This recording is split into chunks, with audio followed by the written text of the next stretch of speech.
welcome back to All for United. It's a brand new show on a Friday where we react to our new Dutch maestro and what he has to say in his wonderful press conferences. Why are we doing this? Main reason being, I've been fed up with his shit from the last 6 months of people fantasizing over Ralph Rangnick and stuff he says. So I thought it'd be more sensible to get fans together and talk about the stuff Ten Hag says as he says it. Of course, right now, I'm not streaming live the press conference, but we will talk about some of the stuff that they're discussing. At the moment, the press conference is happening. They're asking Ten Hag about Martial's injury and Ronaldo not being fit enough to start. So we will get some of the quotes and we'll discuss them in person. Share the video, hit a like. Hello, John. Hello, Stu. Hello, Joe. Let's start off then with what they're discussing in the press conference, Stu. Martial potentially injured for Sunday. Your reaction? Which, funny enough, 8 months ago, everyone had been going, oh, so what? Now it's a bit of a disaster for us, isn't it? Because this new Martial, this new instinctive Martial, I think was going to get us close on to 22, 23 goals this season across all competitions. He got that hunger, he got that real fire in his eyes that we hadn't seen for 2 years at Manchester United. So when you think about it, when you look at taking Ronaldo's 20 goals out of the equation, Rashford's ill form, Alanga's not so hot in front of goal, Sancho's not well or is injured, etc. Where are all the goals going to come from? Now, luckily for us, it's Brighton. So if we sneak a 1-0 win, it's okay. You've just got to win your first game and it doesn't matter how you do it. But I think having Martial out, it depending what he does with Martinez, does he pop Martinez in midfield alongside Fred and Eriksen and then push Bruno further up? Does Bruno give us a bigger goal threat, a greater goal threat? But either way, whoever you play in that front three, they don't have the 6-yard instinct that you need in tight games of football when you just one sharp movement, 2-3 split seconds before anyone else, bang, you're in. You've got that goal. Yeah. Martial showed me a little bit. Sorry, Ben. Showed me a little bit of that on pre-season tour, and I think he could have grown into that role. Now I think we may have a slight goal scoring issue. And he sort of hit on that within the answer to his first question, saying that they're still in the market looking at squad depth to see if we can pick up a player and sign a player. Surely we're looking at a striker. We know the Sesko links anyway. He's also said that he's going to wait until Sunday to see about Ronaldo starting. He's going to leave that to the last minute and has confirmed that Martial is out, but hopefully won't be too long. Joe, what kind of impact is this going to have on Martial, by the way? I mean, he tried to leave. He obviously really wanted to get out of the club in January to go and play football. Yeah. He's now come back to United, and it looked like after his pre-season form, he was going to play a lot of football as our number 9. Now, injury, start of the season, hamstring. These can take time to get over. Yeah, look, I don't think I don't count preseason for anything. For me, the only thing that count in preseason are the losses. Like you win, it's not a big deal. So I think with players' form, it's just about getting a fitness, getting a couple of goals and getting your confidence up a little bit, but we can't use that as anything. I always go back to Louis van Gaal's first preseason as being the outlier of that. We won whatever we won over there in America. We beat Barcelona, Real Madrid, everything. And then we lost 3-1 or 2-1 to Swansea in the first day of the season. So preseason means nothing. Preseason form means absolutely nothing. You go by Anthony Martial in competitive games. He was nothing at Sevilla. He was nothing with us for a long time. So me coming into this game, I was very, very worried that we were relying so heavily on Anthony Martial as well as the other players. But now this shows the massive problem that is one injury and we're dismantled. Now, the only good thing about this is that the injury is happening before the first game of the season where there is still a bit of time to buy backup, because something that was worrying me a little bit, if you go into the first couple of games and just say Martial, Sancho and Rashford all start off fantastically, we win our first 2 or 3 games or whatever, and they're all scoring goals, it leads you to get into this false sense of security. It's like, we don't need any backups, and the owner's like, we're doing good, we don't have to invest anything else. And then you get a couple of games more in, form dips, or someone gets injured, and then you're like, oh, and here's where we start diving down the table. So the good side of Martial getting injured from a club perspective is that now it shows immediately we need a backup. Whoever it is, I will play if they're that desperate, but we need someone right now, okay? And I'm not saying I'm not anticipating Martial having a good season, because we do, like, we were all saying, and as Stu rightfully said, like he looks like his fire is there, and he might have had a new life under a new manager, and that still can happen. But coming into this season, relying heavily on Anthony Martial, who has done nothing since Ollie's first full season, is terrifying. Yeah, is terrifying, and this doesn't help his recuperation. I understand that he's coming in with a good bit of confidence, and then he gets injured. But like we'll see him at Brentford. Luckily, it's a hamstring that is only one game, and it was touch and go for a little while whether he could play this game. So let's just hope I don't think it'll affect him, but I would feel first game of the season, at home should be the best time to start off, a new life for this club. So it is frustrating in that regard, but I think the more worrying thing is that we're relying so heavily on a player who's done nothing for so long. Yeah, 100%. What do you guys think in terms of Martial? Is this a blessing in disguise? Could it force the club's hand, a bit like Joe's just said there, to bring in a striker? Get in the comments, get in the live chat. If you're not watching on YouTube, youtube.com, search All for United and come and get in the live chat so we can feature some of your comments on the screen. Let us know what you think. Who should United be targeting in the window? Ten Hag currently talking to the press. We're reacting to his comments made at the very start of the press conference. Martial is out. It is a hammy injury. We don't know how long it's going to be for yet. Ronaldo's fitness will be assessed on Sunday. Just a little highlight to bring you from the press conference already. Journalists have asked about Ronaldo's early exit from the Real Vallecano game. At half-time, Ten Hag has bitten back and told them to do their research. Other players left too, and they don't know why. They're just talking about Ronaldo, but it's been dealt with internally. So really, really interesting that he's already biting back at journalists. We're seeing that Dutch grit, guys. We're seeing it already. Before we know it, half the bloody journalists are going to be banned from the press conference room. John, let me come over to you. Let's just stick with Martial and Ronaldo for 1 minute. How much of a concern would it be for you if we do end up starting a half-fit Ronaldo on Sunday? I think it's a big concern. I think everything that Stu and Joe in particular have highlighted are big concerns. I like Stu's optimism regarding a potentially glorious season for Martial, but I'm probably more on the Joe camp of fearing that we're going to go into this season with Martial with dodgy hamstrings and dodgy form. I mean, 2-3 years of form. I don't know when form becomes, more than temporary, if you like, because it's a long spell. I was on the bandwagon with Martial 3, 4, 5 years ago when of course Van Gaal plucked him. Or plucked him is probably the wrong word given considering the amount it cost. But yeah, hugely concerned. If you got Martial as your squad player, if you've got 3, 4, 5, 6 options in those front three positions, if you've got players like Rashford who can come in and do a job, and Martial is one of those, you think, yeah, if things get tight around Christmas and we're playing 3 or 4 games a week, etc., and injuries pile up, sure, we might have to stick Martial in at number 9. But if we're starting the season with Martial at number 9, who wasn't even good enough for Sevilla, then you're in big trouble. Never mind the fact that he's injured, and then you're relying on a guy who's been complaining about all summer and wanting out. I love the way Erik Ten Hag shut down that question. There's a great way of doing so, but it probably doesn't really answer it. But that's kind of classic good managerial start.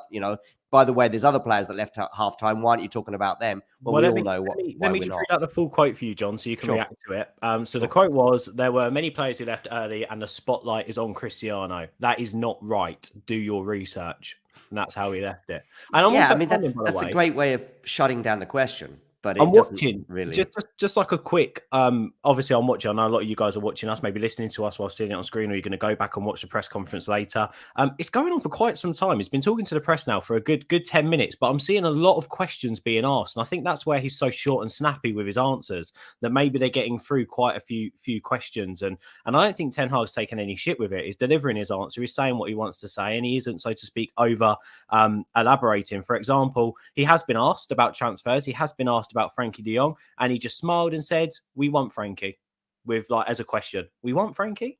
We want I don't think he is willing to play up and over elaborate and give these reporters the time of day to be able to create new scoops.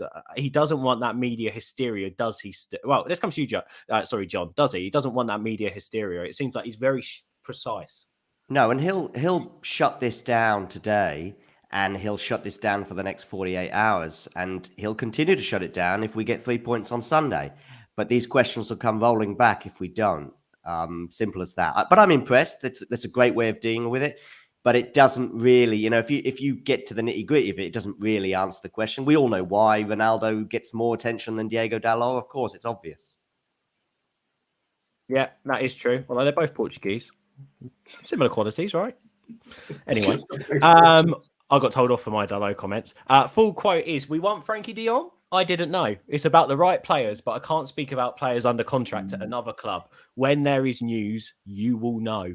Sort of sounds like Ole Gunnar Solskjaer's comment before we signed Ronaldo, right? Right, Stu? Yeah, I think Ten Hag, bless him, is as bored as everyone else is of the transfer window.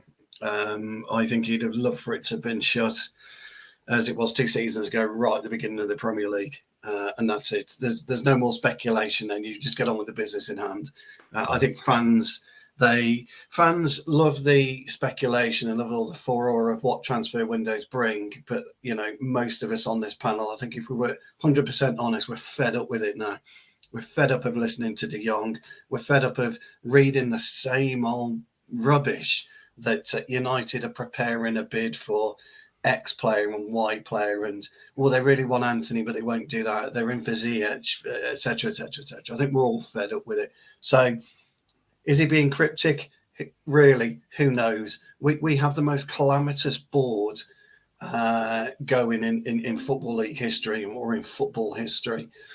Deals don't take that long. They are complicated with certain aspects that come to a deal, but the deal does not take that long. And so I went on record, Ben, as you well know, weeks ago, and I got lambasted for it.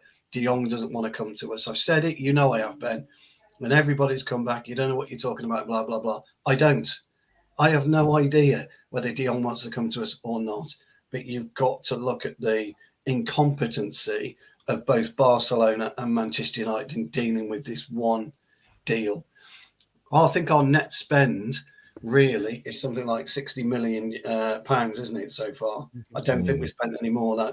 We got Ericsson on a free. We spent probably 12 million up front, probably less for Malacia, and we probably spent less up front for Martinez in actual terms. I've always said, and I'll shut up now, but I've always said, as a player and as a manager, you want to know which club you're walking through the first day of pre-season. You don't want to be messing around, training with Barcelona, training with Ajax, training with Chelsea, etc., etc., etc.,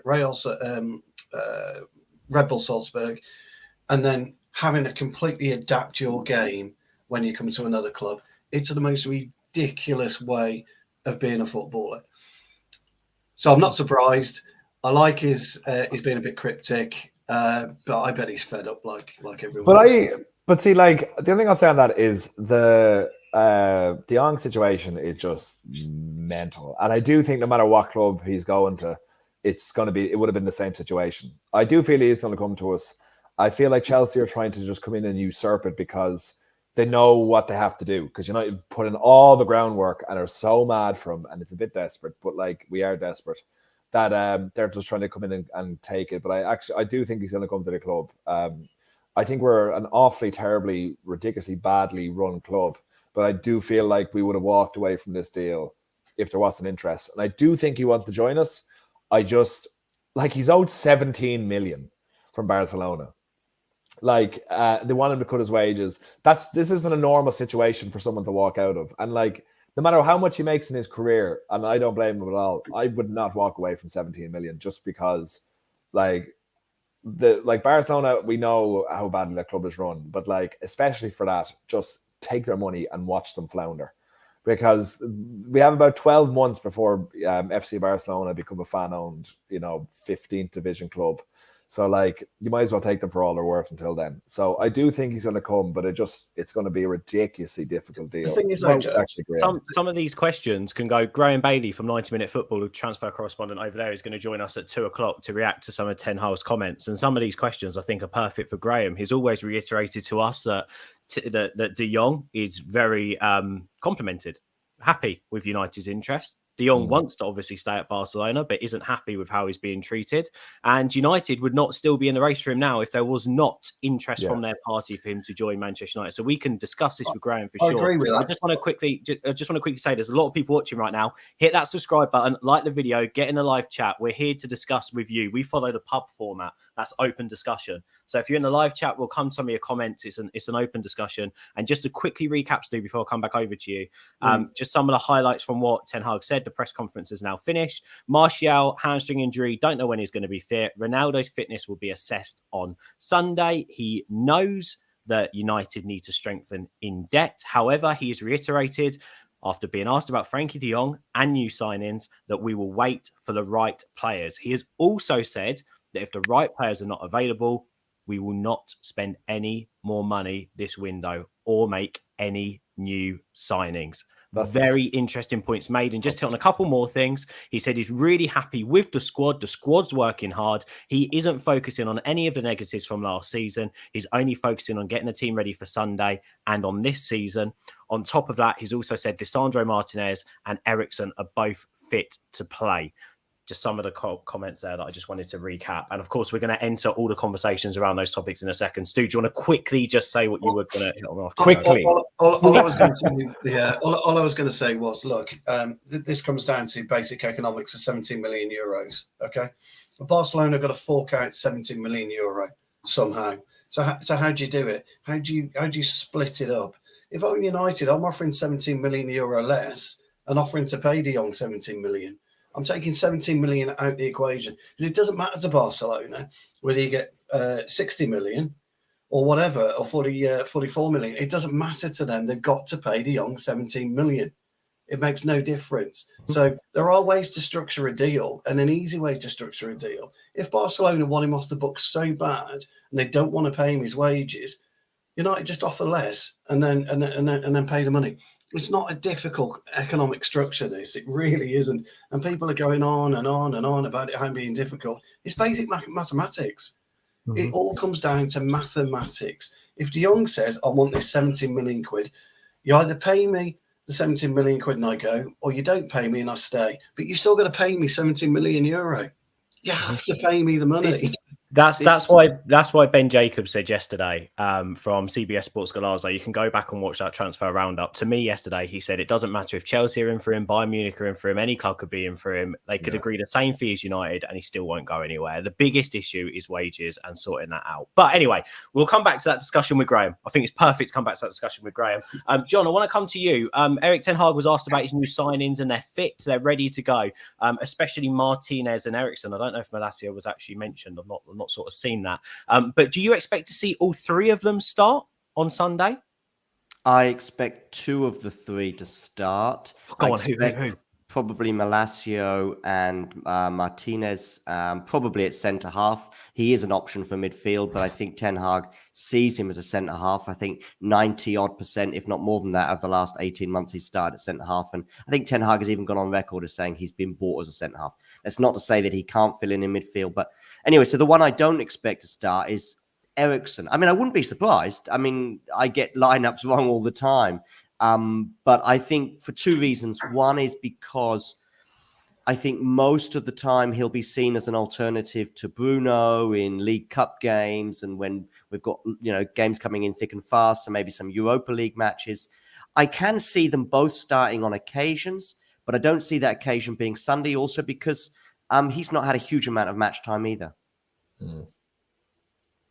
Yeah, go on, Stu. I know you've been quite vocal about Martinez. He's a short defender and he's got his critics already. I saw an episode of the Overlap the other day and I've been watching some other fan stuff and they're already counting Martinez out because of his height. Come on, what does he bring to a Ten Hag team? You've done a lot of tactical specials ahead of the new season on Ten Hag's system. So what does Martinez bring straight off the bat into that centre-back partnership? Well, first and foremost, let's be clear about something. Height is an irrelevance to the modern game. When me and John were growing up, you had to be a strapping centre half because you were having the likes of Joe Jordan battering you on a weekly basis. Joe said as well on Twitter that he was told size doesn't matter. Yeah, well, yeah, he knows. I'm just sitting here enjoying myself, but that's fine, Ben. That's fine. A centre half today It's all about your ability to actually read the game in front of you.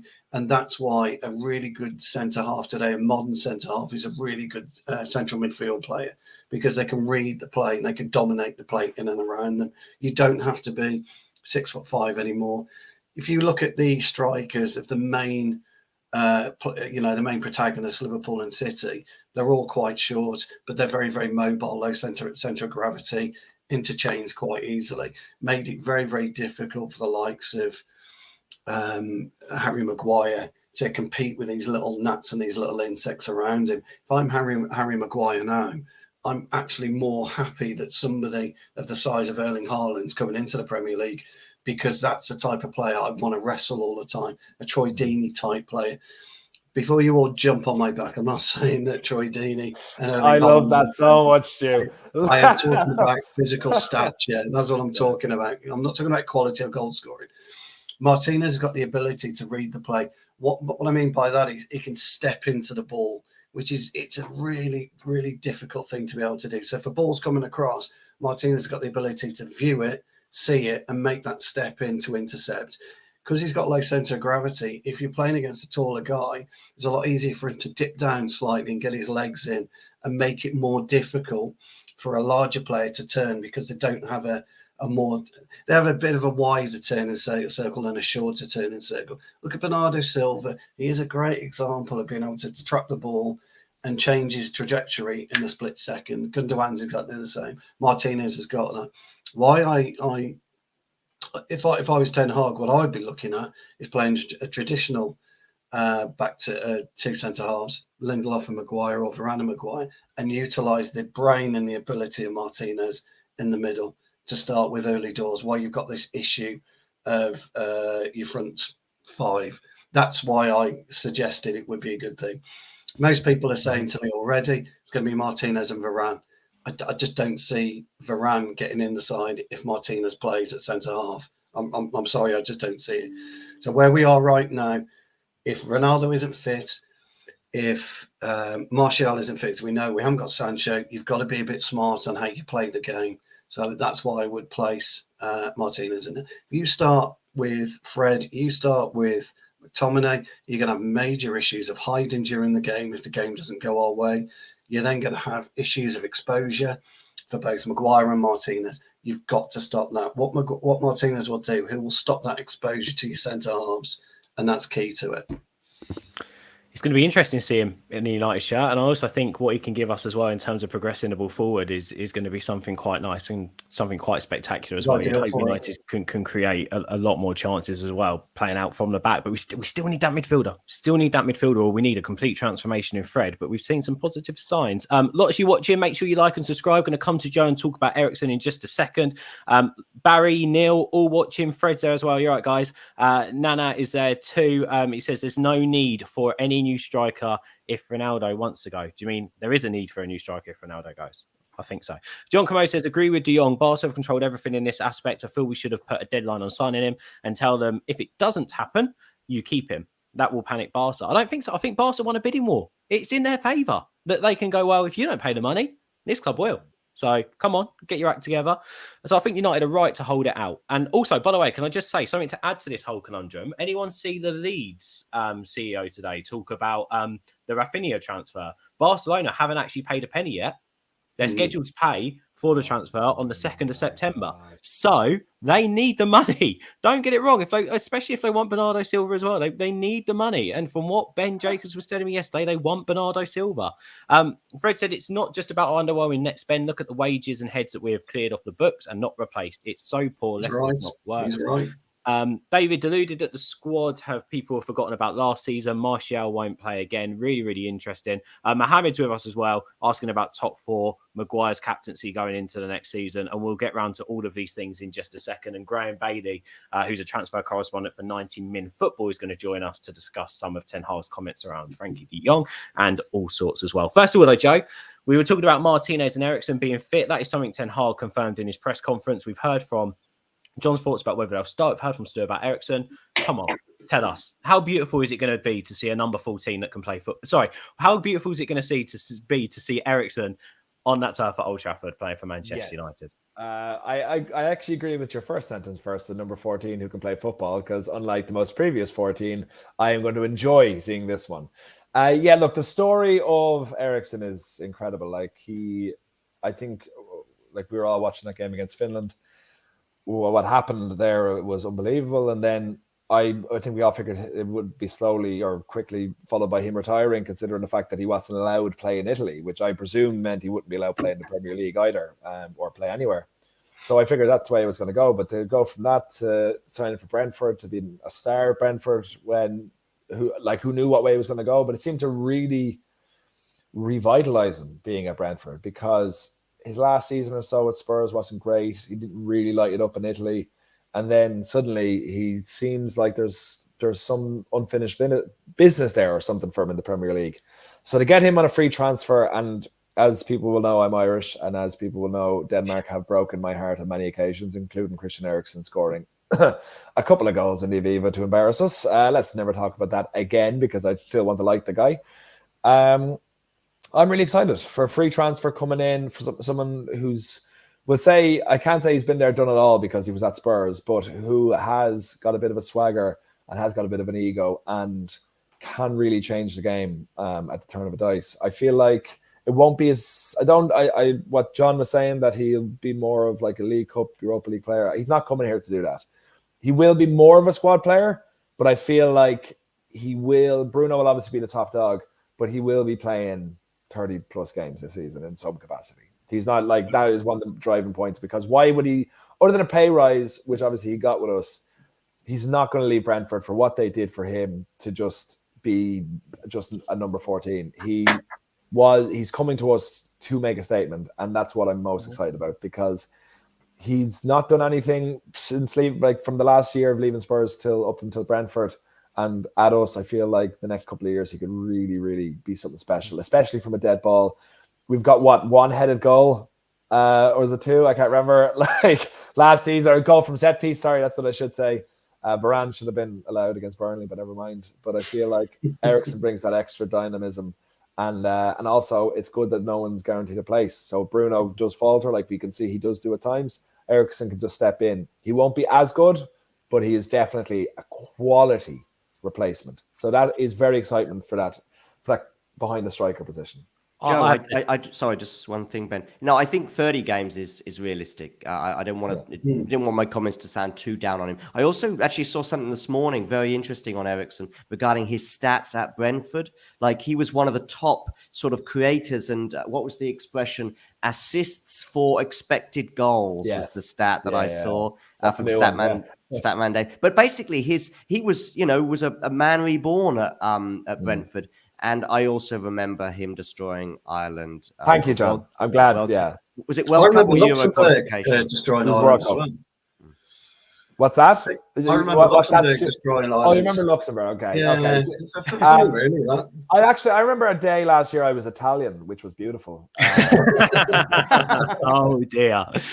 Look, let's talk more about some of Ten Hag's comments with a man who's in the media. Graeme Bailey's joined us. You all right, Graeme? Hey, how you doing, guys? Great. Hey, mate. How are you? Oh, not bad, mate. Not bad. It's getting a bit hectic, but is it nice? Friday? Is it nice now to sort of be able to? Obviously, Graeme works for 90 Minute Football. He's a transfer correspondent over there. Who had Graeme on a lot during the summer. Obviously, the window's not closed, Graeme. Far from it. But is it nice to be able to focus a bit on the football now? Doesn't, as a transfer correspondent, no, it doesn't make much difference to me. To be honest, it's all go till September 1st, and even then it kicks in straight away. So no, it's 265 days a year at the minute.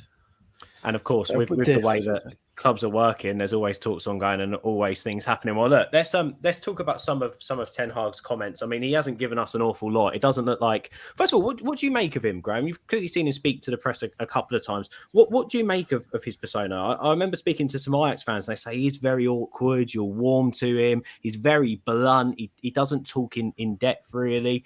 Not even in Dutch did he ever really sit there and talk extensively to the press. What do you make of that approach of him, and what do you think of his communication so far with the press? You know, it's a tough gig, Man United, isn't it? You know, Ajax, as big as they are, they're never going to be as big as Manchester United. So I think he's been okay so far. You know, he's trying not to trip himself up at any times, and and doing what he needs to do. Obviously, he's had a lot of. He would hope for a bit of a smoother transition, but the likes of Ronaldo, De Jong, Anthony, he hasn't had that really. So, yeah, I think he's done okay. I think it's fine. Obviously, I think once we get into the season, see how he reacts to these. Obviously, when a defeat does come, who knows when that'll be? Will it be this weekend or maybe in 2 months' time? You know, you have to see how he reacts to these the big events that's coming this season. Yeah, and one of the big events that is ongoing is Ronaldo's transfer request and him wanting to leave. What do you make of the stance that is still very much there? And Ten Hag is obviously beating the drum consistently that he is happy with Ronaldo and Ronaldo is staying. He has to say that, obviously. As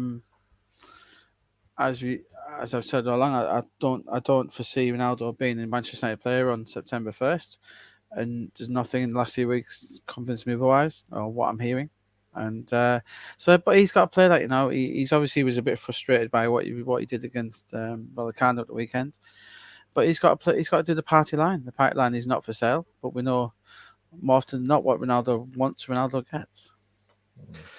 It's interesting, isn't it? Stu, let me come over to you. As Graeme says there, the party line is what it is from Ten Hag, but I think we all know the truth behind this situation. Would you rather hear the manager come out and say, look, he's not playing, let's get him a move away? Or do you think the intent there from Ten Hag is very genuine to keep him?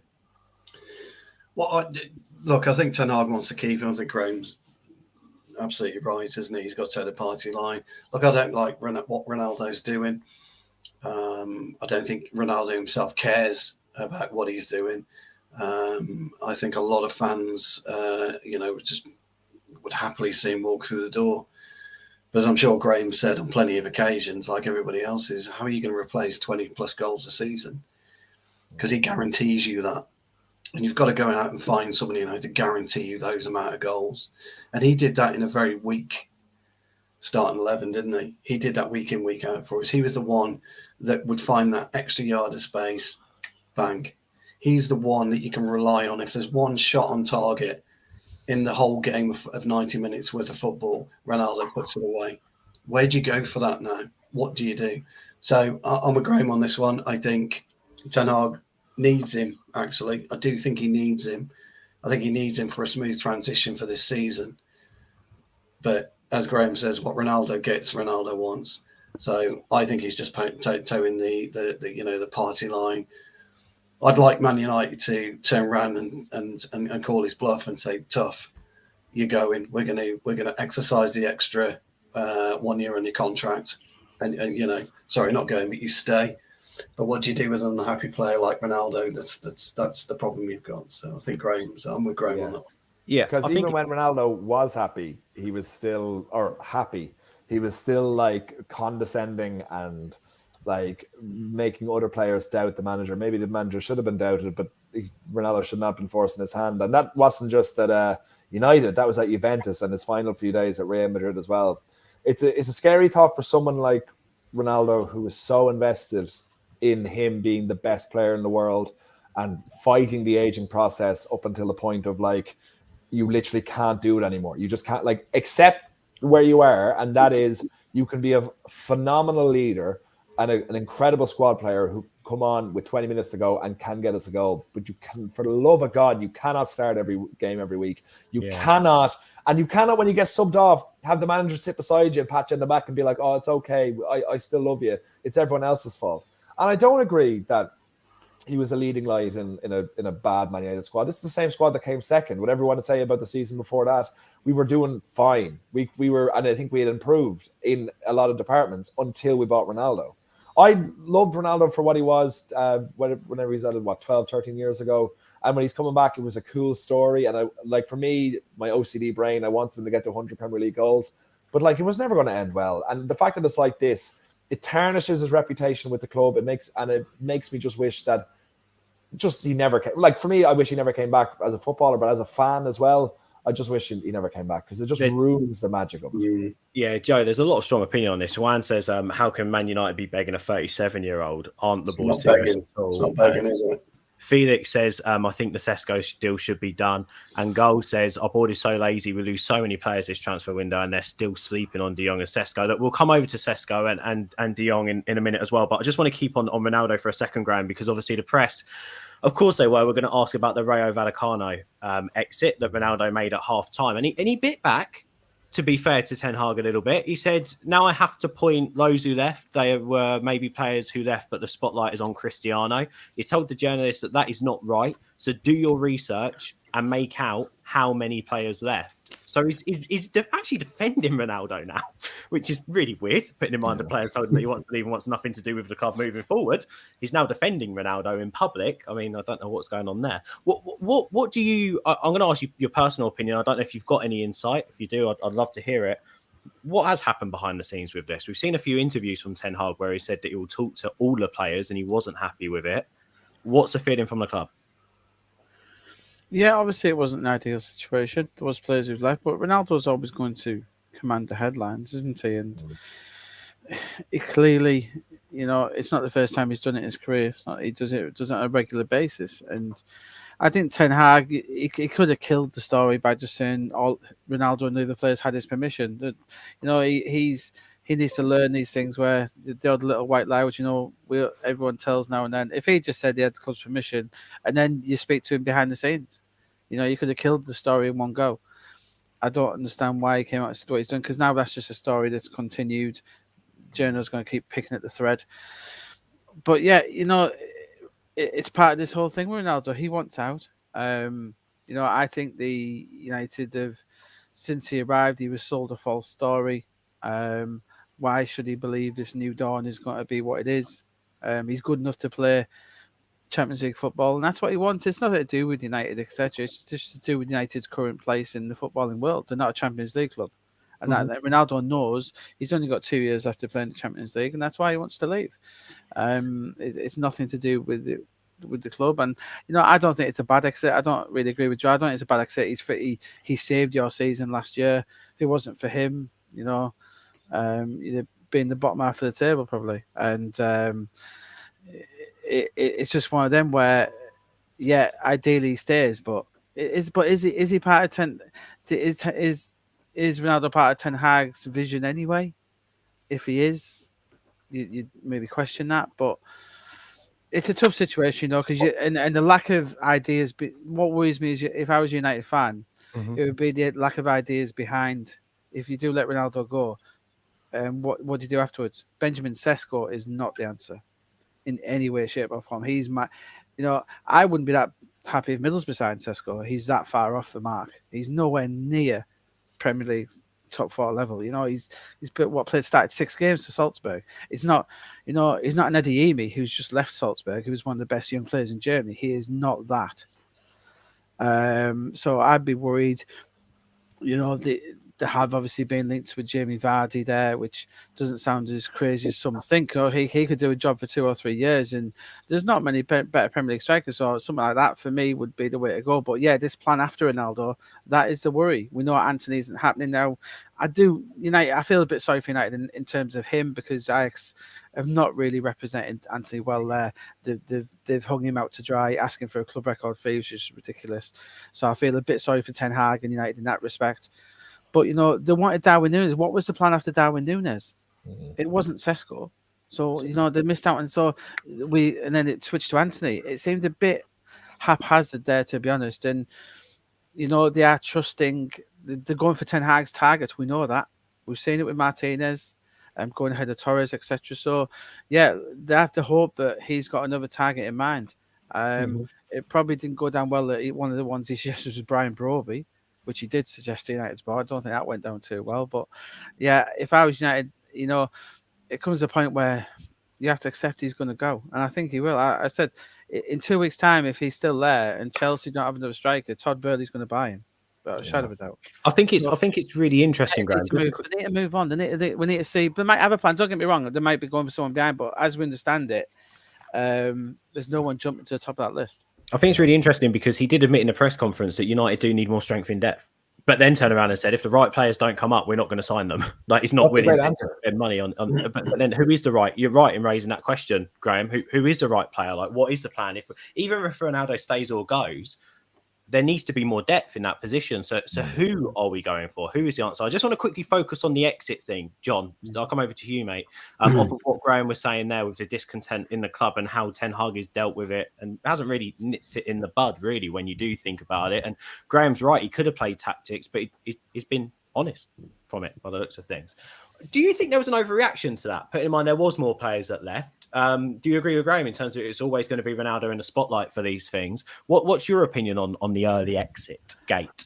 I mean, I think I understand where Graham's coming from with the white lie, but you're playing a slightly risky game with that because that could come out. You might get more discontent from other players that stayed at the club, that stayed there to watch the match, that played in the match, and they might feel discontent that our manager's lying about this. And we've seen how some of these things have come out, and we've seen discontent within the club already. So I would rather just go with an honest way of saying and also I think it stamps his authority, and it stamps his authority to the media by telling everyone they didn't have permission. And that's not how I like to manage this club. I quite like, it's almost Ferguson-esque, some of the ways he's trying to shut off some of these questions today. I actually quite like the fact that he's showing I'm in control here. I don't like the way, and he's saying this, I don't like the way that Ronaldo's getting all the headlines, but he knows as well as we do that that's going to happen.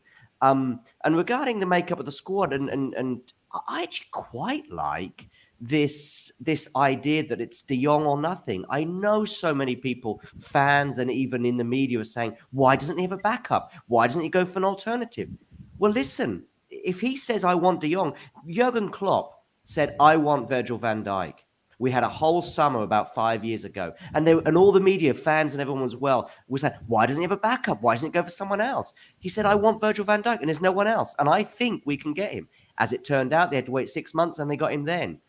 If we're going to trust this manager and he's going to say, this is the way I want to play, I don't want an alternative to De Jong. I'd rather go in with the season with what we've got. We've done this so many times where we've gone for alternatives. We've pursued Fabregas and then we've gone for Fellaini at the last moment. Two contrasting, very different players. We've pursued Leighton Baines and then got no one. We've gone for other players over the last 5 or 6 years and then end up with Martial for 70 million on the last day. So, you know what? Let's go. He's also very good at improving players. I think we've seen some of that in pre-season. A bit like Joe, though, I'm a bit concerned that 4-0 win against Liverpool might be the peak of our season. And the Bangkok Cup is all we'll be showing for it come the end of it. But you know what? Hey, silverware, John. I like the philosophy of De Jong. I still think it's a possibility.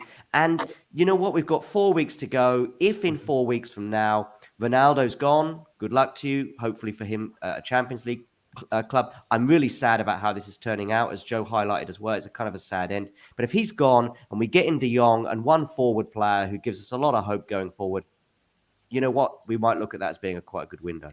Loads still to get through. Hit subscribe, hit that like button as well. Graeme from 90 Minute Football's with us. Stu, John and Joe, all passionate United fans. We've got a lot coming in here. And actually, Fred Woodward makes a good point on the striker conversation. Rangnick mentioned that we needed a striker in January. The fact we're still in this conversation, in this situation, is quite frankly embarrassing. Yeah, I mean, don't mince your words, Fred. Don't mince your words. So look, let's talk about the striker situation, because as we said, there's some quotes that have come out, and we'll get onto De Jong in a minute in a bit more detail, seeing as John brought him up. I spoke to Ben Jacobs yesterday. There's a lot of stuff online, Graeme. He's not the man you say, Sesko. He's not up to it, but it seems like there is actually genuine interest there, and United are having conversations around him. What are your thoughts on that, and do you have any information on it?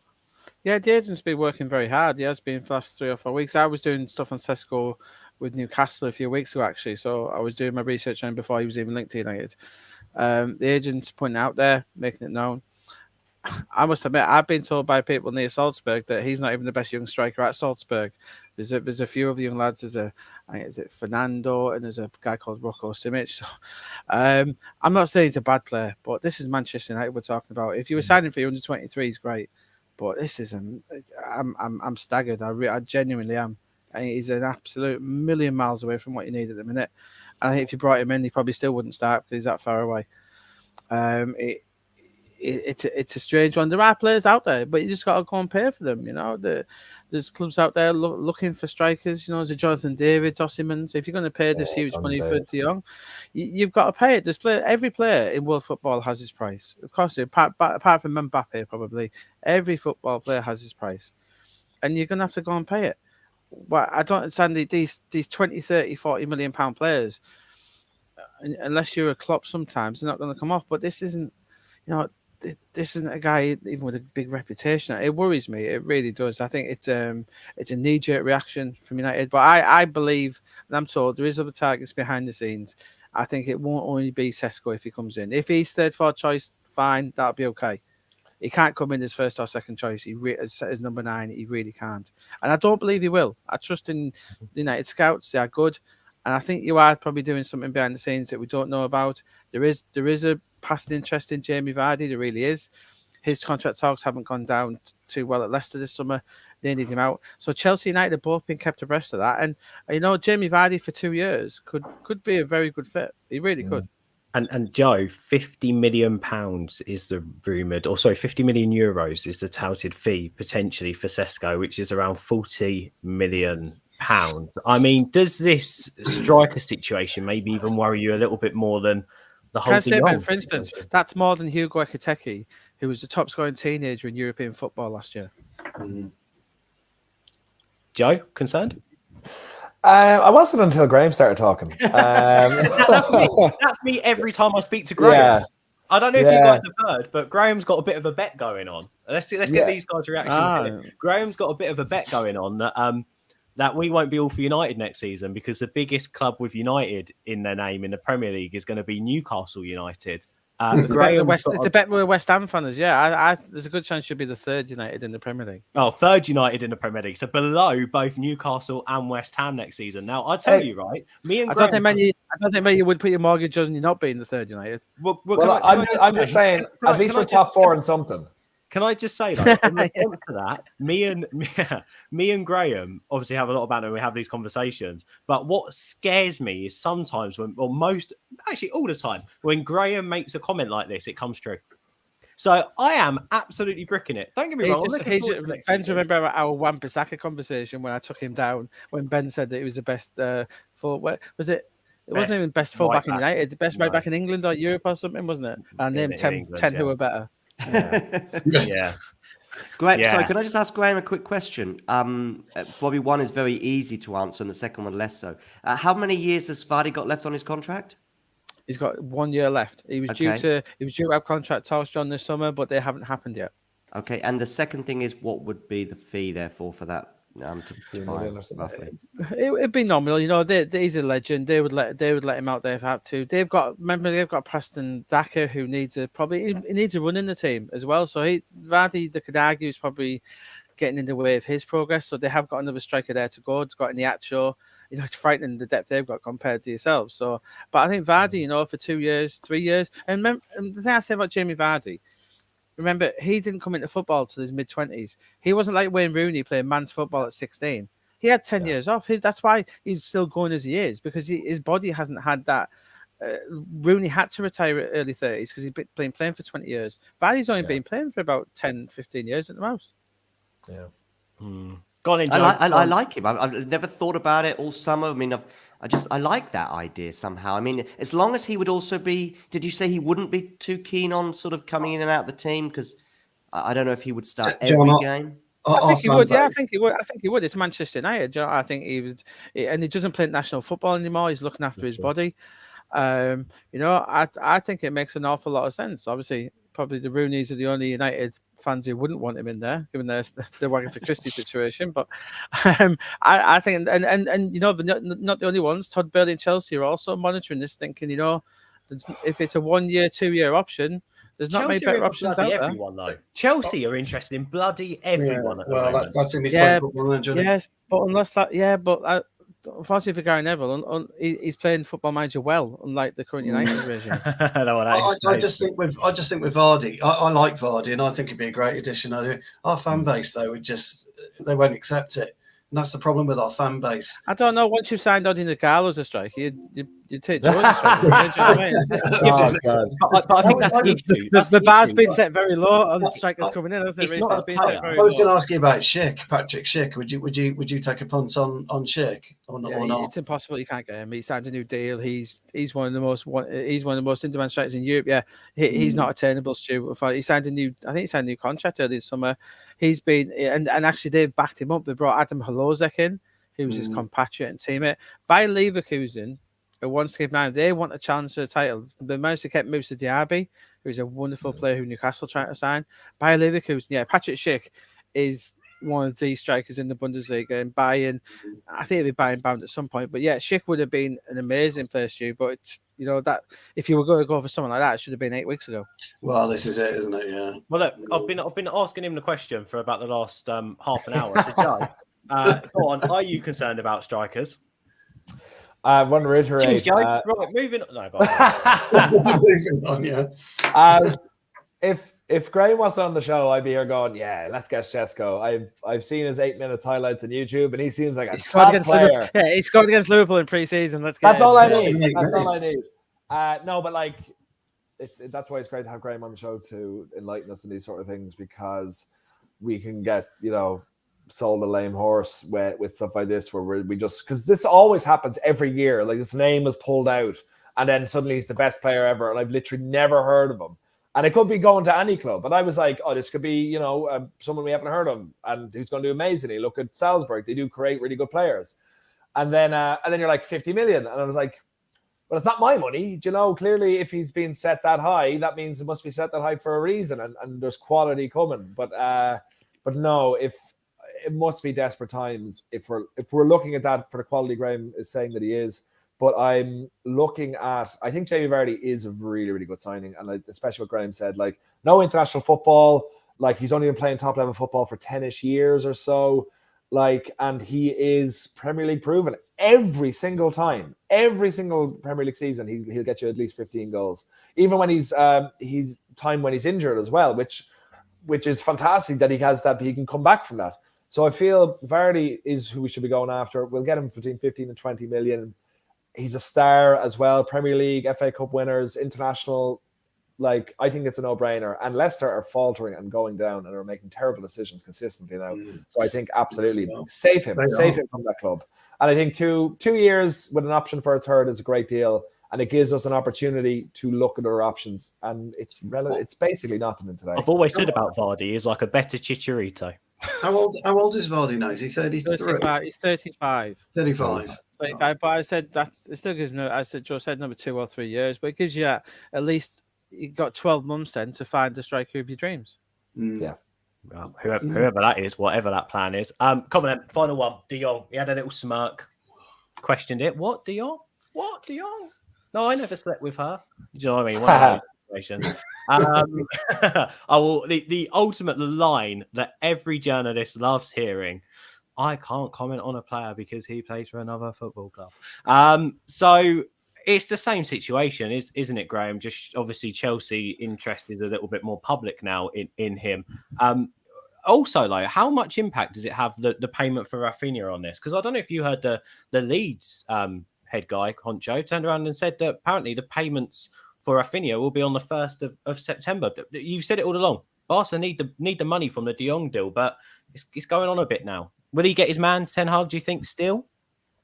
Yeah, let's not beat around the bush. Unless Ten Hag is lying to Richard Arnold at every turn, his conversations are positive with De Jong. De Jong's telling him he wants to come. He wants to come to England. Let's not forget that Ten Hag is talking. Unless he is lying to Richard Arnold, which I presume he isn't. And let's take him on his word that he isn't. He thinks we know De Jong wants to go to United. It's all about his wages. I was told you this week and did a piece that United are ready to pay some of his wages in terms of adding that to the wages. That's why we saw these reports of £450,000 a week suddenly. Because United saying, right, yeah, let's just add them onto our wages. And Barcelona are delighted. They've been having this Mexican standoff saying, we're not paying you. We're not going to give you this money back. De Jong, I'm not leaving until I get it. So unfortunately, it has landed in United's lap and we probably assumed this all along. United are going to have to pay for it. And yeah, it's 20 million but just you need De Jong. It has to be done. Yeah, so you pay him an extra 50 grand a week for a few. Does it matter in the long run? Not. This is Manchester United. It doesn't matter if it works out, which we all hope it does for De Jong and Ten Hag. You know, I still think he'll be a United player. I really do. And I know behind the scenes, let's not forget, we haven't seen United saying anything negative about Barcelona yet. And I say yet because after September, I think we will. But before this September, you know, United played this very professionally. The talks have been ongoing. They haven't said anything. It's like the same as De Jong. He's doing it like a model employee. He's not allowing Barcelona to sack him in any way. He's doing everything that Barcelona tell him. So yeah, I still think it's gonna be some squeaky bum time, especially with Chelsea. If they manage to get Jorginho out and maybe someone else, I'd be worried.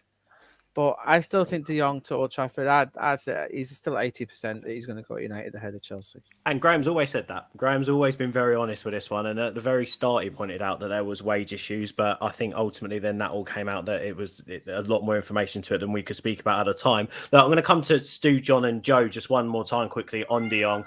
From what Graham said there, Stu, have you got a bit more confidence after hearing Ten Hag today? Are you still worried about this going through? Where's your head at? Quite frankly, I don't really care whether De Jong makes an appearance at Old Trafford or not. I just don't really care. I think the push will be the Bernardo Silva deal.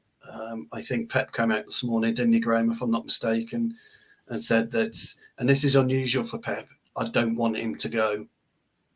I can say he won't. They won't be letting him leave. I think Barcelona, unfortunately for them, the two people let go, Tixi, Geristan, Fernando Soriano, who run Man City, the best run club in the world, they'll get no short change out of City. They'll get no change out of them. Silva's not up for contract. He won't be going anywhere.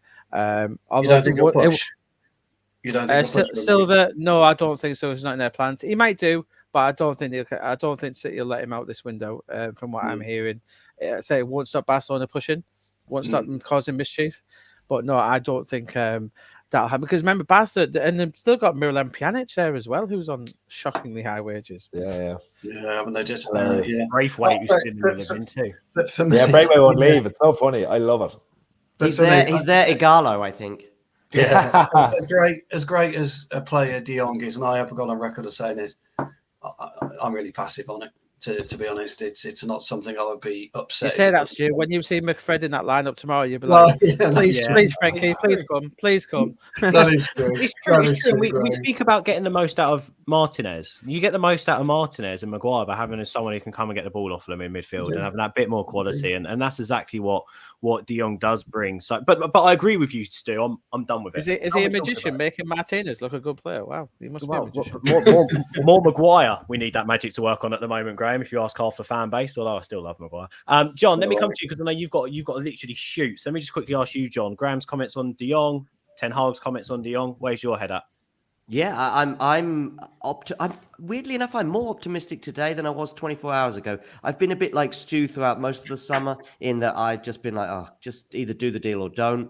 But I would love him at the club. And I think some things, for some reason, I've seen some things and heard some things. The Barcelona thing with Leeds, we know Barcelona's financial predicament. And I think they're the second biggest spenders in Europe this summer, along with Arsenal, don't forget.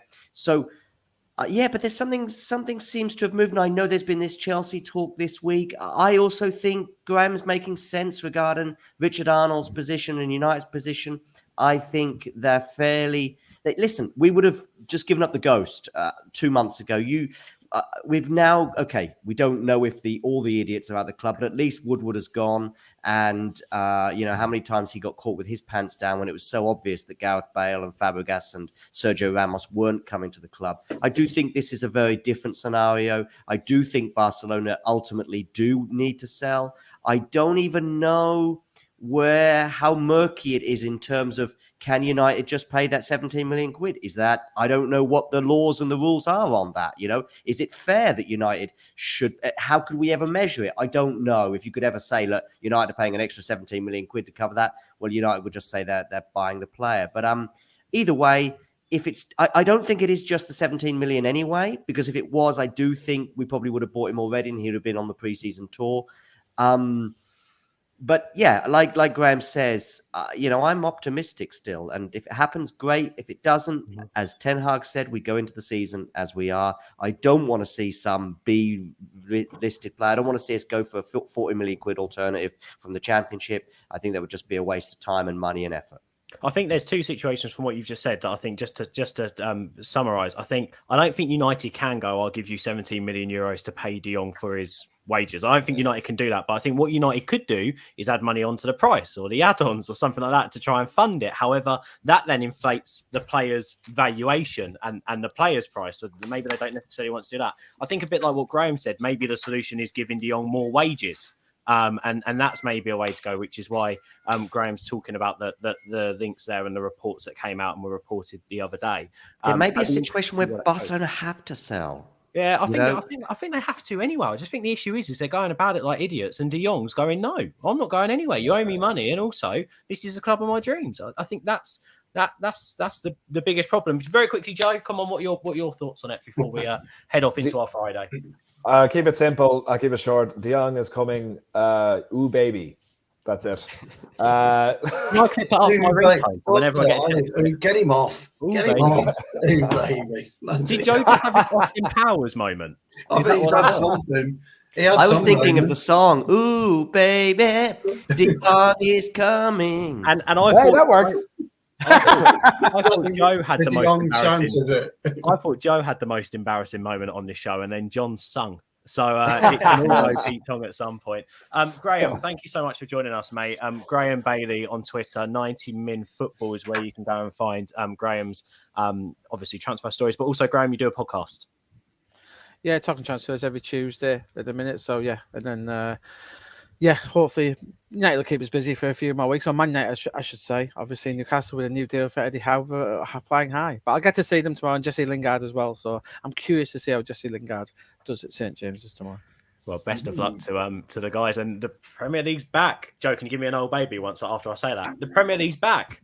Ooh, baby. Lovely. Thank you guys for watching. We'll be doing this after every Ten Hag press conference. Look, get to our channel, All for United. Check out the preview ahead of the Brighton game, and also check out some of Stu's tactical previews with Abdul, where we get analysts and tactical minds on to chat about Ten Hag's system, the attack, De Gea. We had a goalkeeper specialist on. It was fantastic. Go and watch those shows. And of course, make sure you check us out on Sunday, 10 p.m. for All for United's Last Word, as we'll reflect on the game against Brighton, where we would have won by what score, Stu? 1-0.